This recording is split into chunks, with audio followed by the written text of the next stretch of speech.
हरे कृष्णा हरे राम। गीता का यह श्लोक, हे धनंजय, भक्ति के द्वारा समस्त गृहीत कर्मों से दूर रहो और उसी भाव से भगवान की शरण ग्रहण करो। जो व्यक्ति अपने सकाम कर्म फलों को भोगना चाहते हैं वे कृपण हैं। श्री कृष्ण भगवान अर्जुन को बताते हैं कि जो व्यक्ति संसार में कर्म फलों की इच्छा रखता है वो उसका फल भोगता है, लेकिन तुम मेरी शरण में आओ और जो भी कर्म कर रहे हो वो मेरे लिए करो।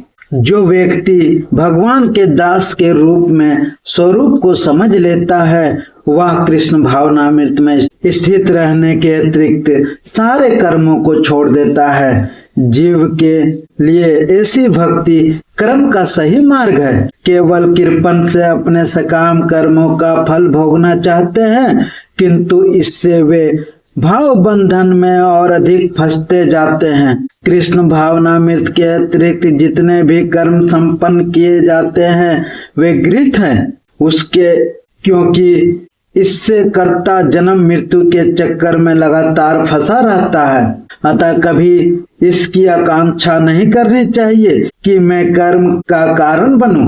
कृष्ण भावनामृत में हर कार्य कृष्ण की तुष्टि के लिए किया जाना चाहिए। कृपणों को यह ज्ञात नहीं है कि देववश या कठोर श्रम से अर्जित संपत्ति का किस तरह दुरुपयोग करे। मनुष्य को अपनी सारी शक्ति कृष्ण भावनामृत अर्जित करने में लगानी चाहिए, इससे उसका जीवन सफल हो सकेगा। कृपाणु की भांति अभागे व्यक्ति अपनी मानवीय शक्ति को भगवान की सेवा में नहीं लगाते। श्री कृष्ण भगवान बताते हैं कि कर्म फलों की जो इच्छा रखता है वह इस संसार में आना जाना लगा रहता है और वो फंस जाते हैं कर्म फल की इच्छा से। जो कर्म फल की इच्छा से नहीं बनते वो कृष्ण भगवान की शरण में चले जाते हैं। और एक कृष्ण भावनामृत वैष्णव, जो इसे जीवन में समझना है कि कृष्ण भावनामृत क्या है, वैष्णव क्या है, जो इसे समझ जाते हैं वो इस संसार से और कृष्ण भगवान के शरण में चले जाते हैं। सबसे पहला चीज है वैष्णव। वैष्णव हमें बनना है। वैष्णव क्या है वो समझना है, क्योंकि एक वैष्णव ही है जिसके माध्यम से हम कृष्ण भगवान की शरण में जा सकते हैं और उनकी सेवा के लिए लग सकते हैं।